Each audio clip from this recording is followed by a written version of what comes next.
আসসালামু আলাইকুম। আর রেসিপি ব্লগে আপনাদের সবাইকে স্বাগতম। দেশে বা দেশের বাইরে যে যেখান থেকে আমার ভিডিওটা দেখছেন তাদের সবাইকে অসংখ্য অসংখ্য ধন্যবাদ। আজকে আমি হাতে মাখিয়ে চিকেন কালাবোনা করব। হাতে মাখিয়েও চিকেন কালাবোনা যে এত মজা হয়, একবার না করলে আপনারা বুঝতেই পারবেন না। তো এই রেসিপিটা আমি কীভাবে করছি সেটা জানতে হলে কিন্তু পুরো ভিডিওটাই দেখতে হবে, আর অবশ্যই না টেনে পুরো ভিডিওটা দেখতে হবে। তাহলে চলুন দেখে নিই এই চিকেন কালাবোনা কীভাবে তৈরি করতে হবে। বেরেস্তা ভাজা তেল, বেরেস্তাটা আমরা পরে ব্যবহার করব। 1 কাপের কিছু কম পেঁয়াজ কুচি, তো এটা আমি প্রথমেই দিয়ে দিচ্ছি। এখানে আমি চিকেন নিয়েছি, তো চিকেনটা আমি আমার পছন্দ মতো কেটেছি একটু একটু বড় বড় করে। তো আপনাদের পছন্দ মতো করে আপনারা পিস করে নেবেন, চাইলে এটা বড় করতে পারবেন আবার ছোটও করতে পারবেন। তাহলে চিকেনগুলো আমি প্রথমে দিয়ে দিচ্ছি। চিকেনটা দিয়ে দিলাম। এবার এখানে শুকনো উপকরণগুলো অ্যাড করব। তো প্রথমে আমি দিয়ে দিচ্ছি মরিচ। মরিচটা আপনাদের পছন্দ মতো, যেমন জাল খেতে পছন্দ করেন, জাল খেয়ে থাকেন সেভাবেই দিবেন। আমি আমার পছন্দ মতো দিয়ে দিচ্ছি। হলুদের গুঁড়া, এটা আমি 2 চামচ দিয়ে দিব। চিকেন কালাবোনার মধ্যে, যে কোনো কালাবোনার মধ্যে কিন্তু মশলাটা একটু বেশি দিতে হয়। 2 চামচ হলুদের গুঁড়া, 1 চামচ ধনিয়া গুঁড়া, লবণ স্বাদ মতো। তো লবণটা কিন্তু প্রথমে বেশি দিবেন না, চেক করে প্রয়োজনে আবার দিবেন। লবণ বেশি হলে কিন্তু খাওয়া যায় না, এটা আমি সবসময় বলে থাকি। এবার দিয়ে দেব গরম মশলা। এই গরম মশলা ভিডিওটা কিন্তু আমার চ্যানেলে দেওয়া আছে। এই গরম মশলা দিয়ে আমি বেশিরভাগ রেসিপি করে থাকি। এটা হলে কিন্তু আপনি বিরিয়ানি, তেহারি সব কিছুই করতে পারবেন। 1 চামচ জিরা, তালাই বাঁধা জিরা। এটা তালা বাঁধা জিরা দিলে ফ্লেভারটা বেশি ভালো লাগে। এখানে জিরা বাটাটাও ব্যবহার করতে পারবেন। এইরকম উঁচা করে 1 চামচ রসুন বাটা দিয়ে দিলাম, 1 চামচ আদা বাটা। তো আমার সমস্ত মশলা কিন্তু দেওয়া হয়ে গেছে। তো এই পর্যায়ে কিন্তু আমার তেলটাও ঠান্ডা হয়ে গেছে, আমি এখন মাখিয়ে নিব। তো সুন্দর করে সব কিছু ভালো করে মাখিয়ে নিতে হবে। তো এই তো আমি মাখিয়ে নিয়েছি, খুব সুন্দর করে মাখিয়ে নিয়েছি। তো এই পর্যায়ে কিন্তু খুব দারুণ একটা ফ্লেভার বের হচ্ছে, মাশাল্লাহ। এবার চলে যাচ্ছি চুলায়, হাতটা ধুয়ে আমি চুলায় চলে যাচ্ছি। আমি চুলায় বসিয়ে দিয়েছি। তো প্রথমে চুলার আঁচটা বাড়িয়ে আমি কিছুক্ষণ রান্না করে নিব। আর একটা জিনিস অবশ্যই খেয়াল রাখবেন, চিকেনটা কিন্তু মাঝে মাঝে নাড়াচাড়া দিয়ে দিতে হবে, নাহলে নিচে লেগে যাবে। মশলার সাথে চিকেনটা নাড়াচাড়া দিয়ে একটু আমি মিশিয়ে দিয়েছি, হালকা একটু ভেজে নিতে হবে।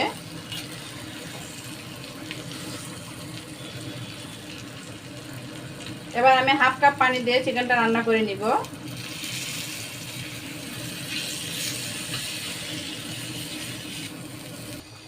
আমার ছেলে আলু খুব প্রিয়, তো আমি এখানে 4টা আলু অ্যাড করছি। এটা অপশনাল, আপনারা পছন্দ করলে দিবেন, না হলে বাদ দিয়ে দিবেন।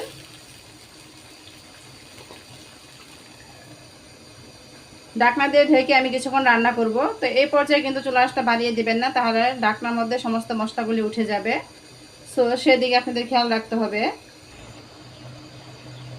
ঢাকনা দিয়ে ঢেকে আমি কিছুক্ষণ রান্না করে নিয়েছি। তো দেখেন আমার ঢাকনায় কিন্তু কোনো কিছুই উঠে নাই।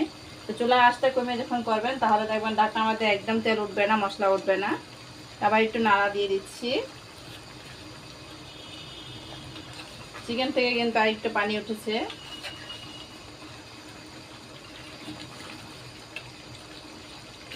আমি আর বেশ কিছুক্ষণ রান্না করে নিব।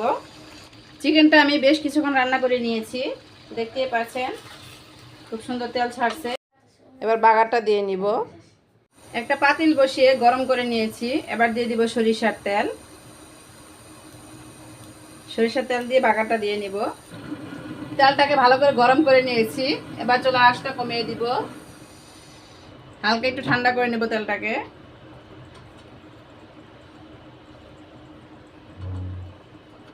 চারটা শুকনো মরিচ দিয়ে দিচ্ছি ফ্লেভারের জন্য। অল্প জিরা একটু ভেজে নিব। অল্প পেঁয়াজ ভালো করে ভেজে নিব, হালকা লাল লাল করে ভেজে নিব।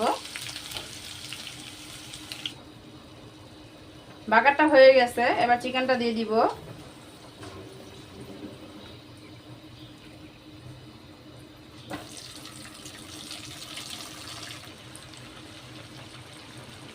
বেরেস্তা, তো বেশ কিছু বেরেস্তা দিতে হবে কিন্তু কালো বোনায় অবশ্যই বেরেস্তা দিতে হয়, তাহলে বোনাটা কালো হয়। তো দেখতেই পাচ্ছেন মাশাআল্লাহ কত সুন্দর কালার। আর কালো বোনা মধ্যে মশলা আর তেলটা একটু বেশি দিতে হয়, যেহেতু এটা দিয়েই ভাত পোলাও যে কিছু আপনি খান না কেন এটা দিয়েই খাওয়া হয়, এই গ্রেভিটা দিয়েই। এখন সুন্দর করে চুলার আঁচটা একদম কমিয়ে চিকেনটাকে ভেজে নিতে হবে, কালো কালো করে নিতে হবে। চুলার আঁচটা বাড়িয়ে এই কাজটা কখনোই করবেন না, তাহলে মশলাগুলি কালো হয়ে যাবে, পুড়ে যাবে, আর খেতে একদম ভালো লাগবে না। এবার দিয়ে দিচ্ছি কাঁচামরিচ, এটা পছন্দ মতো। তো এটা দিলে খুব সুন্দর একটা ফ্লেভার বের হবে, এটা কিন্তু ঝাল বের হবে না।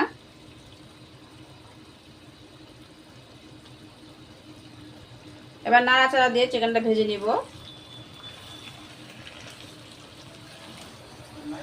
যেহেতু এটা কালাবো না, আমি একটু কালা করব, তো আপনারা চাইলে কিন্তু এই পর্যায়ে রেখে দিতে পারেন, এই কালারটাও খুবই সুন্দর। তো আমি আর একটু কালা করে নিব। এই পর্যায়ে কালা বোনাটা আমার হয়ে গেছে, এবার নামিয়ে পরিবেশন করে নিব। এই তো আমি বাটিতে পরিবেশন করে নিলাম। মাশাআল্লাহ দেখতেই পাচ্ছেন কত সুন্দর একটা কালার হয়েছে। তো মশলা কিন্তু আমার পুড়ে যায় নাই, চিকেনটাও পুড়ে যায় নাই, মাশাআল্লাহ খুবই সুন্দর। তো এবার খেয়ে দেখব। অল্প একটু চিকেন আমি নিয়ে নিলাম, সাথে ভাত, লেবু, শসা, 2টা কাঁচামরিচ নিয়েছি। তো বিসমিল্লাহ বলে শুরু করছি। তো দেখতেই পাচ্ছেন চিকেনটা কিন্তু খুব সুন্দর করে সিদ্ধ হয়েছে, আর আলুটাও খুব সুন্দর সিদ্ধ হয়েছে। যদিও আলুটা আমি খাবো না, আমার ছেলের জন্য রেখে দিয়েছি।